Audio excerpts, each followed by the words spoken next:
Depreciation में कुछ issues होते हैं और वो इश्यूज कहलाते हैं changes in cost, changes in life, changes in service value and changes in method. तो इन इश्यूज़ को हम इन वीडियोस में डिस्कस करेंगे, इनके ट्रीटमेंट देखेंगे और इन चेंजेस के बाद डेप्रिसिएशन किस तरह से कैलकुलेट होता है वो इन तमाम वीडियोस में हम डिस्कस करेंगे। तो let's start changes in depreciation. हम स्टार्ट करते हैं चेंज ऑफ लाइफ से। आपको मालूम है डेप्रिसिएशन की कैलकुलेशन में 3 फैक्टर्स होते हैं, कॉस्ट होती है, रेजिडुअल वैल्यू है और एस्टिमेटेड यूजफुल लाइफ होती है। जो एस्टिमेटेड यूजफुल लाइफ है और रेजिडुअल वैल्यू है ये दोनों एस्टिमेटेड हैं, राइट, यानी कि ये अप्रॉक्सीमेशन है। फॉर एग्जांपल हमने कोई एसेट खरीदा और उसकी यूजफुल लाइफ हमने एस्टिमेट की कि ये 5 ईयर्स चलेगी, राइट। अब 2 साल बाद पता चला कि ये मशीन जो है पूरे 5 ईयर्स कंप्लीट नहीं कर पाएगी, ये जो है 4 ईयर्स में ही जो है ये ख़त्म हो जाएगी। या हो सकता है कि हमने 5 साल इस्तेमाल की और 5 साल के बाद देख रहे हैं कि ये मशीन तो और मज़ीद जो है वो यूज़ हो सकती है। इससे क्या होगा कि एस्टिमेटेड यूजफुल लाइफ जो है वो बढ़ भी सकती है और एस्टिमेटेड यूजफुल लाइफ जो है वो कम भी हो सकती है। और प्रैक्टिकली तौर पर जो है होता भी है और एग्जामिनेशन पॉइंट से भी इस तरह के क्वेश्चन जो है आपको आ सकते हैं कि हमने एस्टिमेट किया ये लाइफ 5 ईयर्स, लेकिन आफ्टर 2 ईयर्स 3 ईयर्स के बाद हमने इसको ऑब्ज़र्व किया कि ये मशीन जो है मज़ीद नहीं चल सकती, या हमने ऑब्ज़र्व किया कि 5 ईयर्स कंप्लीट होने के बाद यानी कि एस्टिमेटेड यूजफुल लाइफ कंप्लीट होने के बाद ये मशीन फर्दर जो है वो इस्तेमाल हो सकती है। तो ये कहलाता है रिवाइज करना और चेंजेस करना। तो इससे क्या होगा, डेप्रिसिएशन की कैलकुलेशन पे जो है वो असर पड़ जाएगा, यानी कि डेप्रिसिएशन का जो अमाउंट है वो इफ़ेक्ट कर सकता है। यहाँ जो एक मेन इंपॉर्टेंट पॉइंट रखना है, जो डेप्रिसिएशन हम कैलकुलेट कर चुके हैं चेंजेस से पहले उस पर कोई असर नहीं पड़ेगा क्योंकि वो निकल चुका है। असर पड़ेगा कब, जो करंट डेप्रिसिएशन जो हम कैलकुलेट करने जा रहे हैं और जो फ्यूचर डेप्रिसिएशन जो हम जो है कैलकुलेट करेंगे वही जो है सिर्फ इफेक्ट करेगा, राइट। तो आए एक क्वेश्चन करते हैं और इस क्वेश्चन में आपको फर्दर जो है हम इस पर डिस्कस करते हैं। Changes in estimated useful life का एक क्वेश्चन लिया है और वो क्वेश्चन क्या है कि जनवरी 1 2000 को जो है कंपनी ने मशीन खरीदी और कितने की 40,500 और एस्टिमेटेड यूजफुल लाइफ कितनी है 8 ईयर्स है, स्क्रैप वैल्यू जो है 500 है। स्ट्रेट लाइन का मेथड यूज़ करते हैं। अब यहाँ लिखा है कि after 2 years company revise useful life from 8 years to 6 year. After 2 years जो है कंपनी ने जो है एस्टिमेटेड यूजफुल लाइफ को रिवाइज कर दिया। अब मैंने कहा था रिवाइज में जो है एस्टिमेटेड यूजफुल लाइफ बढ़ा भी सकते हैं और डिक्रीज़ भी कर सकते हैं। तो यहाँ पर क्या किया 8 ईयर्स से जो है 6 ईयर्स पे कर दिया, तो यहाँ डिक्रीज है। तो आपने चाहे वो इंक्रीजिंग हो रही हो या डिक्रीजिंग हो रही हो, कैलकुलेशन जो है वो सेम ही रहेगी।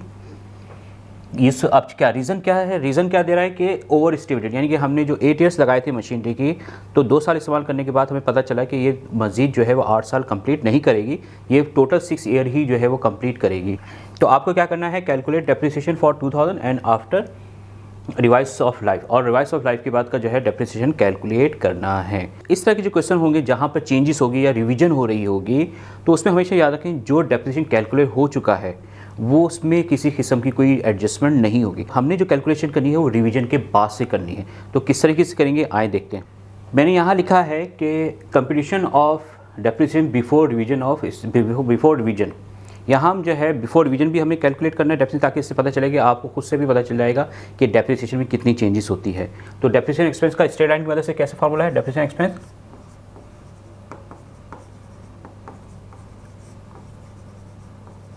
और वो क्या है, cost minus salute value.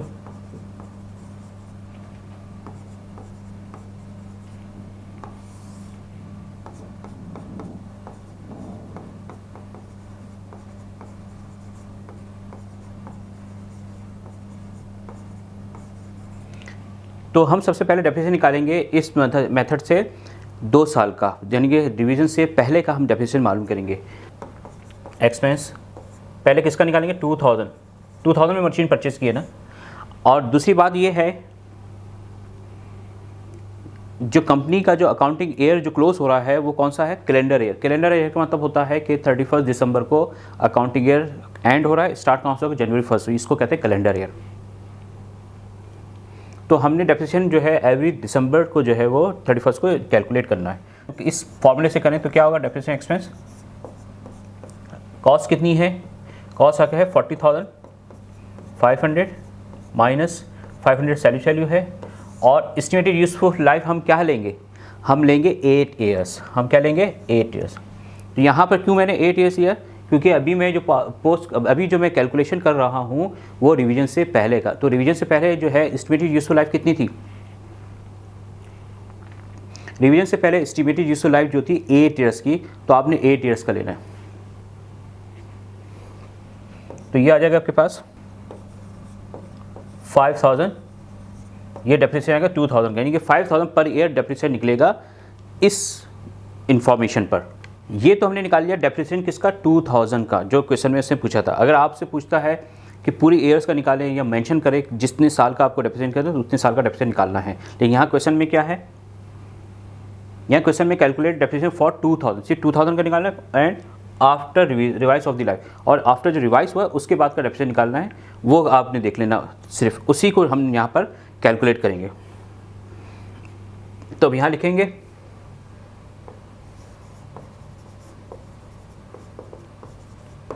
For depreciation after revision of completion for depreciation after revision of life. अब हमने क्या करना है? डेप्रिसिएशन निकालना है आफ्टर रिवीजन ऑफ लाइफ।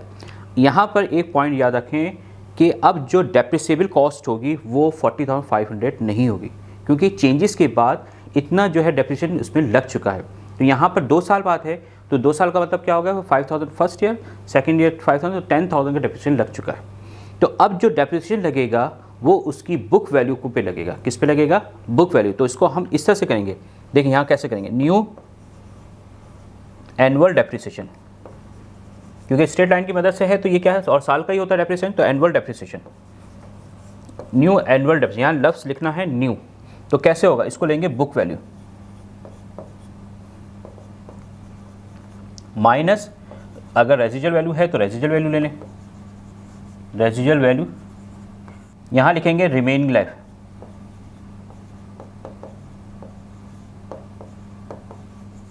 यहाँ पर मैंने देखें, यहाँ वरना आप क्या लिखते थे? कॉस्ट माइनस तारीफ से लिखते थे और एस्टिमेटेड यूजफुल लाइफ लिखते थे। ये है रिवीजन से पहले का। अब जब रिवीजन कर लिया तो इतना तो डेप्रिसिएशन लग चुका है ना। जब भी आपने चेंजेस की, आपने 2 साल बाद चेंजेस की, 5 साल बाद की, उसके बाद आप जो है वो चेंजेस के बाद आप डेप्रिसिएशन जो कैलकुलेट कर रहे हैं तो उसमें हमेशा क्या लेंगे? बुक वैल्यू लेंगे। अगर आपने ओरिजिनल कॉस्ट ले ली तो वो गलत हो जाएगा। तो बुक वैल्यू कैसे आती है आपको मालूम है? बुक वैल्यू कि cost minus accumulated depreciation up to the changes, तो वो लेंगे तो बुक वैल्यू आ जाएगी। रेजिजुअल वैल्यू तो माइनस ही करेंगे, रेजिजुअल माइनस होगी, और यहाँ लेंगे रिमेनिंग लाइफ। अब रिमेनिंग लाइफ कैसे निकलती है? देखें रिमेनिंग लाइफ कितनी हो जाएगी? New life minus expired life. यहाँ क्या आएंगे? New life. अब न्यू लाइफ कितनी होगी? यहाँ कहता है कि 8 साल से 6 साल हो गई, तो 6 साल हो गई, कितनी जो है एक्सपायर्ड हो गई वो माइनस करने के बाद यहाँ लिखा हमने एक्सपायर्ड लाइफ, कितनी लाइफ माइनस होगी।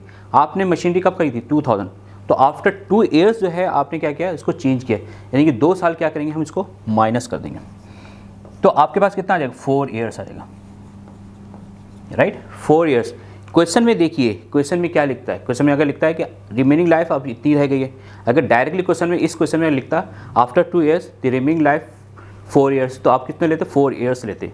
तो आपको क्वेश्चन को समझना है, राइट, कि किस तरीके से जो है उसमें बताया गया है। यहाँ कह रहा है कि 8 से 6 कर दी, तो इसका मतलब 2 ईयर्स जो है वो गुजर चुके हैं ना, 2 साल बाद चेंज किए ना, तो 2 साल बाद चेंज किए हैं, तो उतना जो पोर्शन है जो एक्सपायर्ड हो गया है वो क्या कर देंगे? माइनस कर देंगे। और अगर क्वेश्चन में आपको मेंशन कर दे कि अब रिमेनिंग लाइफ इतनी रह गई है, पहले 8 साल थी, अब रिमेनिंग लाइफ जो है वो 4 साल लगे, तो 4 साल लेंगे, तो यहाँ पर रिमेनिंग लाइफ लेंगे, ना कि चेंजेस वाली लाइफ लेंगे, क्योंकि चेंजेस वाली लाइफ जो आई है 6 साल की, 6 साल नहीं लेंगे, क्योंकि आपने जो चेंजेस के बाद चेंजेस कितने के बाद गुजरी है? 2 ईयर्स के बाद, तो वो उसका हिस्सा माइनस, हम इसको बेस बनाएंगे 4 ईयर्स को। क्लियर? अब हमने निकालना है बुक्स वैल्यू। बुक वैल्यू आपको मालूम है कैसे निकाली जाती है? Cost minus accumulated depreciation. तो यहाँ पर कॉस्ट कितनी थी? 40,500। अब मुझे बताइए एक्यूमुलेटेड डेप्रिसिएशन कितना हुआ?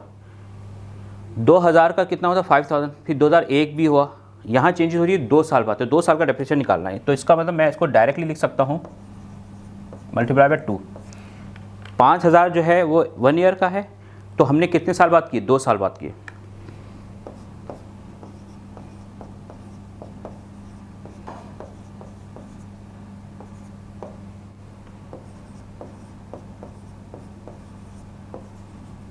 तो ये कॉस्ट आप लेंगे बुक वैल्यू।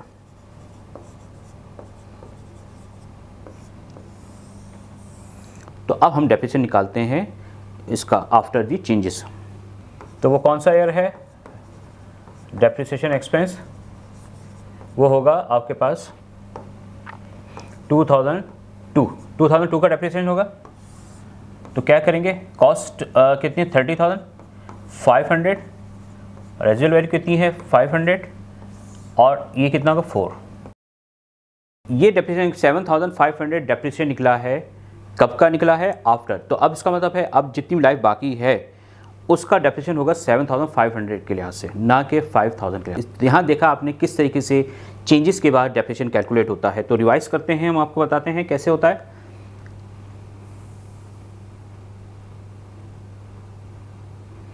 ये डेप्रिसिएशन है बिफोर रिवीजन, यानी कि किसी भी किस्म की चेंजेस से पहले का। तो क्या लेते हैं, कॉस्ट माइनस सैलरी वैल्यू, जो इसका स्टैंडर्ड फॉर्मेट है स्ट्रेट लाइन का। इससे हमने मालूम किया, तो बेस किस पे किया था 8 ईयर्स का, क्योंकि रिवीजन से पहले 8 ईयर्स की एस्टिमेटेड यूजफुल लाइफ थी। तो 5,000 आ गया।